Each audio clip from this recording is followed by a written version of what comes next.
Assalamualaikum warahmatullahi wabarakatuh. Perkenalkan, nama saya Harsya Putra dari program studi perguruan sekolah dasar dari Universitas Trilogi. Kali ini saya akan membawa materi yang berjudul Manajemen Kelas Budaya Diversity Classroom di Sekolah Dasar. Definisi manajemen kelas budaya di sekolah dasar itu adalah suatu strategi yang digunakan guru untuk menciptakan lingkungan belajar yang menghargai keragaman siswa seperti gender, status sosial, budaya, dan intelektual. Pengelolaan kelas itu merupakan bagian dari kegiatan guru dalam mengelola pembelajaran di kelas. Untuk budayanya itu sendiri yaitu suatu lembaga yang berakar dari sikap mental, komitmen, dedikasi, dan loyalitas setiap anggota lembaga. Untuk budaya sendiri itu merupakan pandangan hidup yang diakui oleh bersama suatu kelompok masyarakat yang mencakup cara berpikir, perilaku, sikap, dan nilai-nilai yang tercermin baik dalam wujud fisik atau non fisik. Tujuan manajemen kelas budaya di sekolah dasar ini ada dua, yaitu tujuan dan strategi. Yang satu ini tujuan, yaitu menciptakan suatu pembelajaran yang kondusif, menghargai keberagaman, meningkatkan proses pembelajaran, mengatasi keragaman siswa, dan meningkatkan keterampilan guru. Dan yang kedua ini itu strategis, pemetaan kebutuhan belajar, pengorganisasian kelas, pembelajaran diferensiasi, evaluasi, dan refleksi kolaborasi dan disiplin.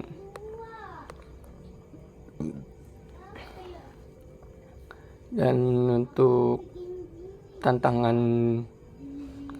guru dalam pengolahan manajemen kelas budaya di sekolah dasar tersebut itu munculnya dalam berbagai konteks, termasuk dalam kehidupan sehari-hari, pekerjaan, pendidikan, atau situasi lainnya. Tantangan ini dapat bersifat fisik, seperti mental, sosial, atau profesional.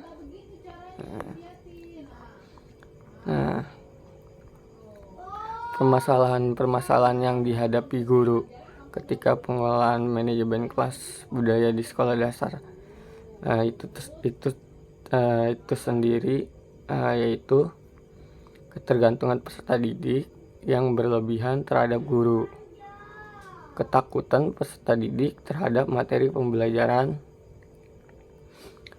Peserta didik menantang, membuat kegaduhan, dan mengganggu peserta didik lainnya.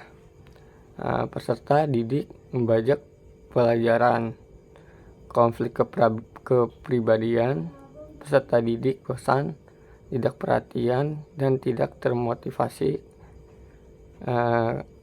Kekuatan istimewa peserta didik. Dan yang terakhir itu ada tuntutan kurikulum. Contoh-contohnya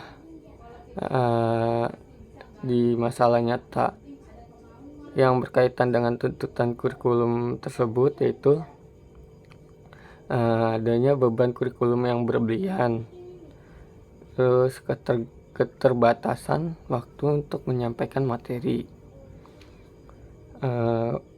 pertentangan antara standar dan kebutuhan siswa, pengaruh tekanan ujian standar, Dan yang terakhir, kurangnya sumber daya perlengkapan sekolah.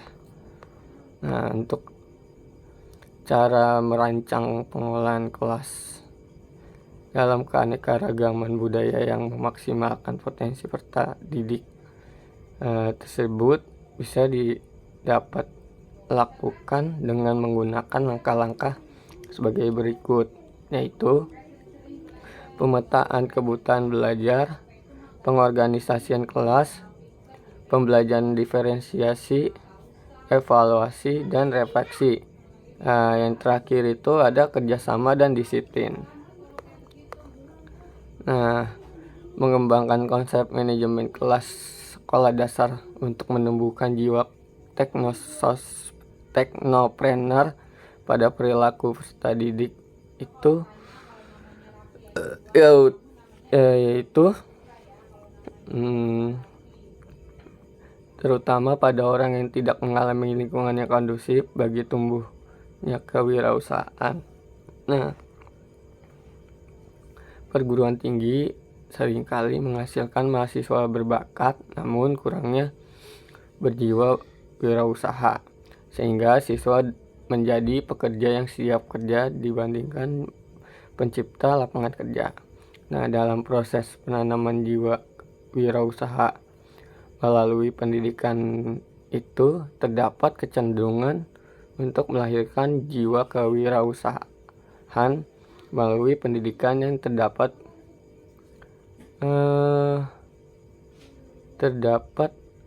pembelajaran dan menciptakan budaya untuk menjadi manusia pembangun masa depan. Nah, menurut Ciputra ini dalam Rahmat Yanti 2016.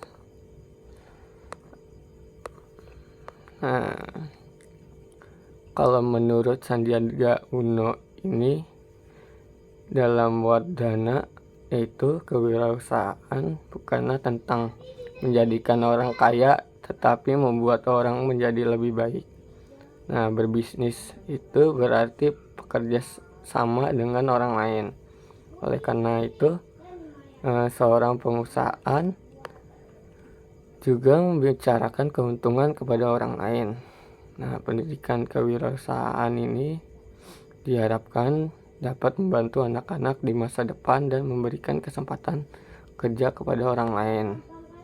Oke, nah di sini ada beberapa strategi yang dapat dilakukan manajemen sekolah dasar dalam menumbuhkan jiwa kewirausahaan di lingkungannya, yaitu mengadakan kegiatan Maker Week di sekolah, kegiatan wisata pasar modern dan kekinian, membangun laboratorium kewirausahaan, dan menciptakan semangat kewirausahaan sekolah. Sekian dari saya sampaikan. Wabillahi taufiq wal hidayah. Wassalamualaikum warahmatullahi wabarakatuh.